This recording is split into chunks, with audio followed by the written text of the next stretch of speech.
Hola, ¿qué tal a todos? Bienvenidos a una cápsula más de Tu Casa a Cabo. El día de hoy vamos a tener al licenciado Javier Madero, que es cofundador de EMLA.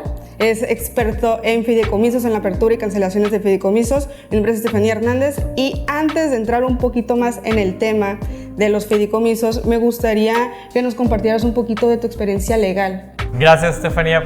Primero que nada, gracias por invitarme a esta cápsula. Y como bien lo dijiste, pues soy socio de un despacho de abogados llamado EMLA Abogados. Somos especialistas en derecho inmobiliario, básicamente, y llevamos en el área y trabajando aquí en Los Cabos y Baja California Sur ya algunos años. Ok, perfecto. Me gustaría que nos contaras un poquito acerca de qué es un fideicomiso. Tenemos entendido, que aquí en Los Cabos las personas extranjeras necesitan un fideicomiso como figura legal para poder adquirir un bien inmueble, ¿es así? Es correcto, un fideicomiso, en términos muy coloquiales, un fideicomiso es a final de cuentas un contrato en donde existen tres partes, un fideicomitente, un fiduciario y un fideicomisario. Para que un extranjero pueda adquirir en cualquier lado de la República donde haya una playa cerca o la frontera cerca, la Constitución nos dice que no pueden comprar de manera directa como si fueran mexicanos, tienen que comprar ya sea con una empresa, que es una persona moral mexicana, o por medio de un fideicomiso, que también es una entidad mexicana. El fideicomiso es irrevocable, lo cual quiere decir que no puede el banco o el gobierno, que es una pregunta bastante común que me hacen, que si el gobierno o el banco les puede revocar el fideicomiso, y la respuesta es siempre no.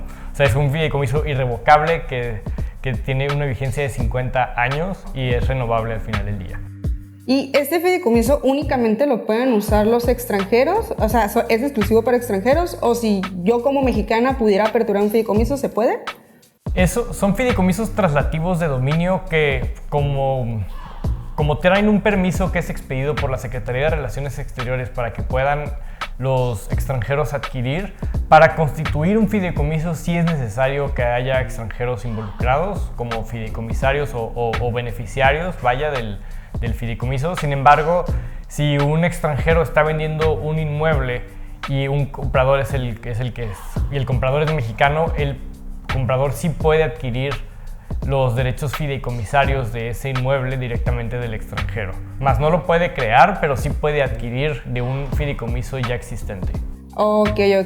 O sea, aperturar como tal, no. No, sí puede adquirir mediante fideicomisos. Digo, hay una gama grande de fideicomisos de administración, fideicomisos de inversión, etc. Okay. Sin embargo, el fideicomiso que utilizamos aquí en Los Cabos con extranjeros es un fideicomiso traslativo de dominio en zona restringida federal, okay, cuya base es el permiso que es expedido por Relaciones Exteriores, y que si ya trae un mexicano como beneficiario único o fideicomisario único, ya Relaciones Exteriores va a poner peros para la creación.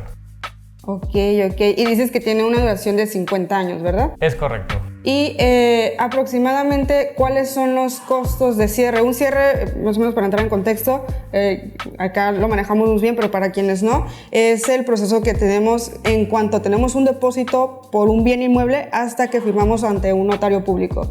Por lo general, cuando hacemos un cierre con escritura, como es mexicano, de mexicano a mexicano, algo normal, aproximadamente tiene un costo de un 4 a un 5% del valor de la propiedad. En el caso de los fideicomisos, ¿cuál es el costo que...?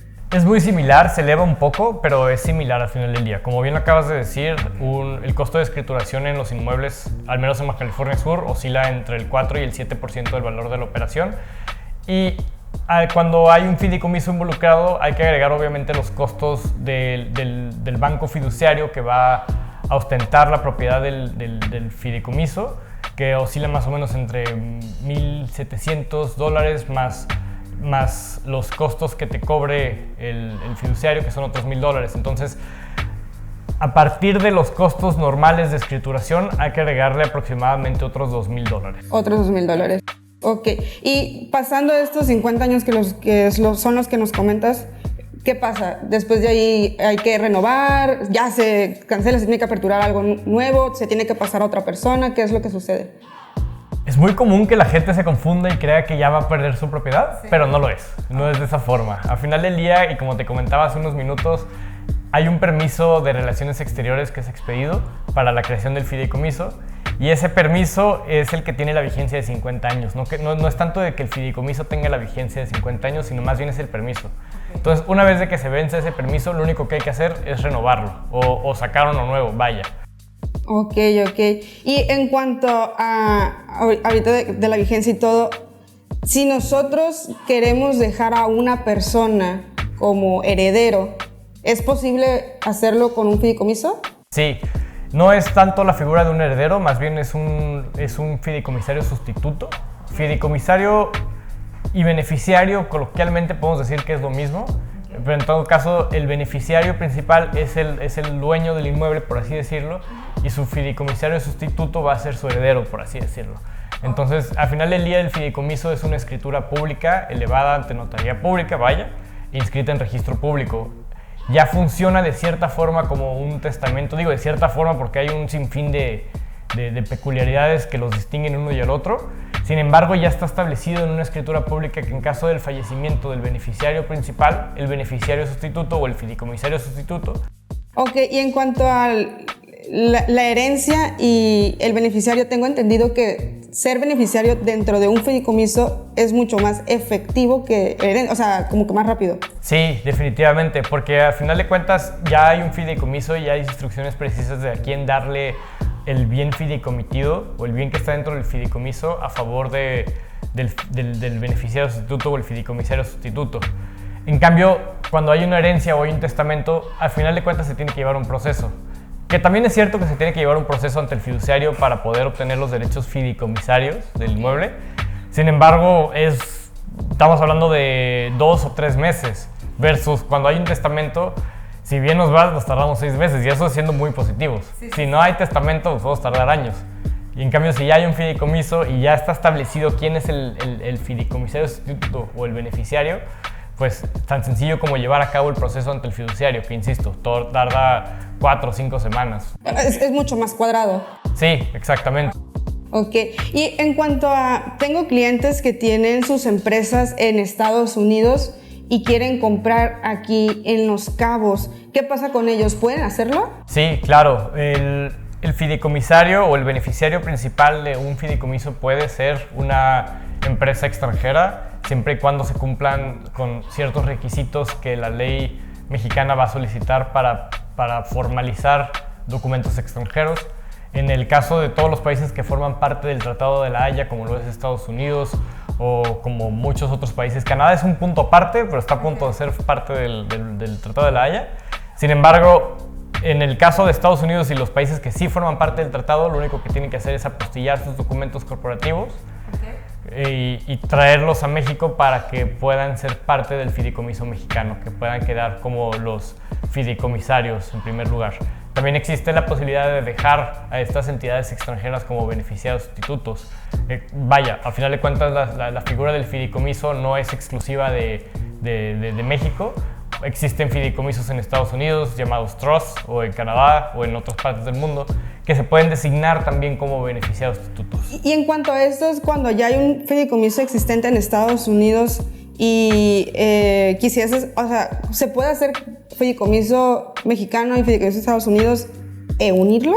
No unirlos. ¿Se puede unir?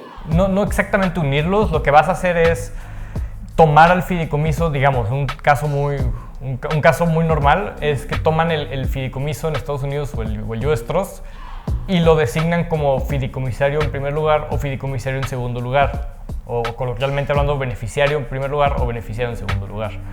Simplemente es el fideicomiso extranjero forma parte del fideicomiso mexicano. Okay. No es uno solo, sino más bien forma parte como el beneficiario del fideicomiso mexicano, vaya. Ok, pero en pocas palabras sí se podría... Sí, sí se puede. Perfecto. Muchísimas gracias, licenciado Javier, por su tiempo, por estar aquí, por explicarnos todo esto, porque sé que es información muy vasta. Sin embargo, lo podemos contactar. Es ahora sí cofundador de EMLA, experto en todo lo que tenga que ver con fideicomisos. Y pues, si quieres dejar tus datos o algo. Claro que sí, pues ha sido un gusto y un placer estar aquí contigo, Estefanía. Y sí, cualquier cosa pueden contactarnos vía correo electrónico javier.madero@emlaabogados.com. Excelente, muchísimas gracias. Nos vemos.